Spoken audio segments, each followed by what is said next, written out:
हरे कृष्णा। श्री शिवाय नमस्तुभ्यम। प्रिय भक्तजनों, आप सभी का स्वागत है शिव भक्ति सागर में। भगवान भोलेनाथ की कृपा आप और आपके समस्त परिवार पर बनी रहे। प्रिय भक्तजनों, आज हम इस वीडियो में भगवान शिव के सर्वप्रथम ज्योतिर्लिंग सोमनाथ ज्योतिर्लिंग की कथा श्रवण करेंगे। भगवान शिव के मंदिरों में द्वादश ज्योतिर्लिंग की पूजा का बहुत ज़्यादा महत्व माना गया है। शास्त्रों के अनुसार देश के 12 प्रमुख ज्योतिर्लिंग में गुजरात के सौराष्ट्र क्षेत्र में स्थित सोमनाथ ज्योतिर्लिंग को पृथ्वी का पहला ज्योतिर्लिंग माना गया है। यहाँ पर देवताओं द्वारा बनवाया गया एक पवित्र कुंड भी है, जिसे सोम कुंड या पापनाशक तीर्थ कहते हैं। समुद्र तट पर स्थित सोमनाथ ज्योतिर्लिंग के बारे में ऐसी मान्यता है कि यहाँ पर विधि विधान से भगवान शिव का पूजन, स्मरण, मंत्र जाप एवं रुद्राभिषेक आदि करने पर शिव भक्तों के सभी संकट और पाप दूर हो जाते हैं और पुण्य फल की प्राप्ति होती है। भगवान सोमनाथ की साधना आराधना से भक्तों के जन्म जन्मांतर के सारे पाप नष्ट हो जाते हैं और भगवान शिव की हमेशा उस पर कृपा बनी रहती है और उसे जीवन के सभी सुख प्राप्त होते हैं। ज्योतिष के अनुसार जन्म कुंडली में मौजूद चंद्रमा के अशुभ प्रभाव को दूर करने के लिए सोमनाथ ज्योतिर्लिंग की पूजा एवं दर्शन अत्यंत फलदायक है। इस पूजा द्वारा चंद्र दोष समाप्त हो जाता है। भगवान शिव के साथ चंद्रमा का आशीर्वाद भी प्राप्त होता है एवं धन धान्य की प्राप्ति होती है। मानसिक रोगों से मुक्ति मिल जाती है और भगवान भोलेनाथ की कृपा हमेशा बनी रहती है। तो बोलिए श्री उमापति शंकर भगवान की जय। तो आइए भक्तजनों, अब श्रवण करते हैं भगवान शिव के प्रथम ज्योतिर्लिंग सोमनाथ ज्योतिर्लिंग की कथा। शिव पुराण के अनुसार सोमनाथ ज्योतिर्लिंग भगवान शिव का प्रथम ज्योतिर्लिंग है। जब प्रजापति दक्ष ने अपनी सभी 27 पुत्रियों का विवाह चंद्रमा के साथ कर दिया तो वे बहुत ही प्रसन्न हुए। पत्नी के रूप में दक्ष कन्याओं को प्राप्त कर चंद्रमा बहुत शोभित हुए और दक्ष कन्याएं भी अपने स्वामी के रूप में चंद्रमा को प्राप्त कर सभी कन्याएं भी इस विवाह से प्रसन्न थी। चंद्रमा की उन 27 पत्नियों में से रोहिणी उन्हें सबसे अधिक प्रिय थी, जिसको वे विशेष आदर तथा प्रेम करते थे। उनका इतना प्रेम अन्य पत्नियों से नहीं था।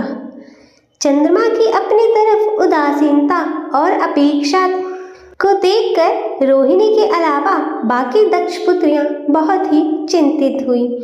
वे सभी अपने पिता दक्ष की शरण में गई और उनसे अपने कष्टों का वर्णन किया।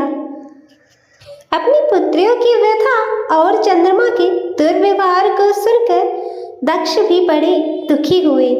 उन्होंने चंद्रमा से भेंट की और शांति पूर्वक कहा, कलानिधे, तुमने निर्मल व पवित्र कुल में जन्म लिया है, फिर भी तुम अपनी पत्नियों के साथ भेदभावपूर्ण व्यवहार करते हो। तुम्हारे आश्रय में रहने वाली जितनी भी स्त्रियां हैं, उनके प्रति तुम्हारे मन में प्रेम का कम और अधिक ऐसा सौतेला व्यवहार क्यों है? तुम किसी को अधिक प्रेम करते हो और किसी को कम प्रेम करते हो, ऐसा क्यों करते हो? अब तक जो व्यवहार किया है वह ठीक नहीं है, फिर अब आगे ऐसा दुर्व्यवहार नहीं करना चाहिए। जो व्यक्ति आत्मयजनों के साथ विषमता पूर्वक व्यवहार करता है, उसे नरक में जाना पड़ता है। इस प्रकार प्रजापति दक्ष ने अपने दामाद चंद्रमा को प्रेम पूर्वक समझाया और चंद्रमा में सुधार हो जाएगा ऐसा सोचकर प्रजापति दक्ष वापस लौट आए। इतना समझाने पर भी चंद्रमा ने अपने ससुर प्रजापति दक्ष की बात नहीं मानी। रोहिणी के प्रति अपने अतिशय आसक्ति के कारण उन्होंने अपने कर्तव्य की अवहेलना की तथा अपनी अन्य पत्नियों का कुछ भी ख्याल नहीं रखा और उन सभी से उदासीन रहे। दोबारा समाचार प्राप्त कर प्रजापति दक्ष बड़े ही दुखी हुए। वे पुनः चंद्रमा के पास आकर उन्हें उत्तम नीति के द्वारा समझाने लगे। दक्ष ने चंद्रमा से न्यायोचित व्यवहार करने की प्रार्थना की।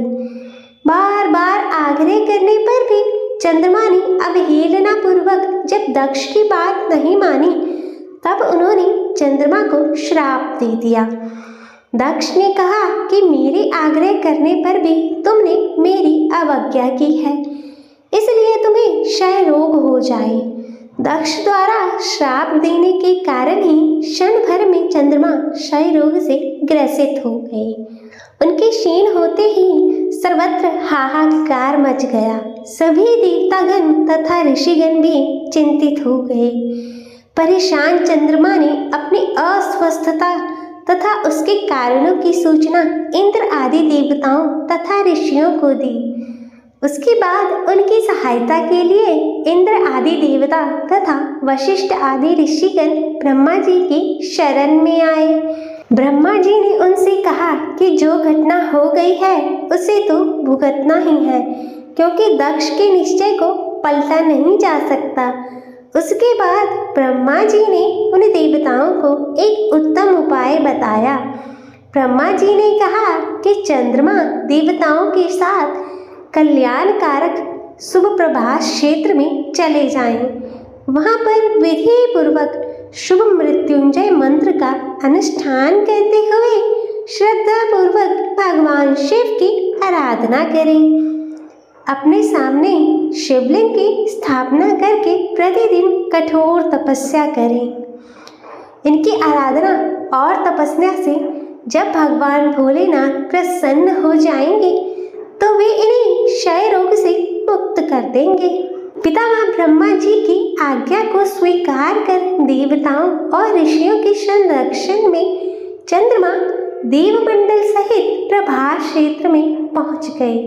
वहां चंद्रदेव ने मृत्युंजय भगवान की अर्चना, वंदना और अनुष्ठान प्रारंभ किया। वे मृत्युंजय मंत्र का जाप करने लगे। भगवान शिव की उपासना में लीन हो गए। ब्रह्मा जी की आज्ञा के अनुसार चंद्रमा ने 6 महीने तक निरंतर तपस्या की और वृषभ ध्वज का पूजन किया। 10 करोड़ मृत्युंजय मंत्र का जाप तथा ध्यान करते हुए चंद्रमा स्थिर चित्त से वहां निरंतर खड़े रहे। उनकी तपस्या से भक्त वत्सल भगवान शंकर प्रसन्न हो गए। उन्होंने चंद्रमा से कहा, चंद्रदेव तुम्हारा कल्याण हो। तुम जिसके लिए यह कठोर तप कर रहे हो उस अपनी अभिलाषा को बतलाओ। मैं तुम्हें तुम्हारी इच्छा के अनुसार उत्तम वर प्रदान करूंगा।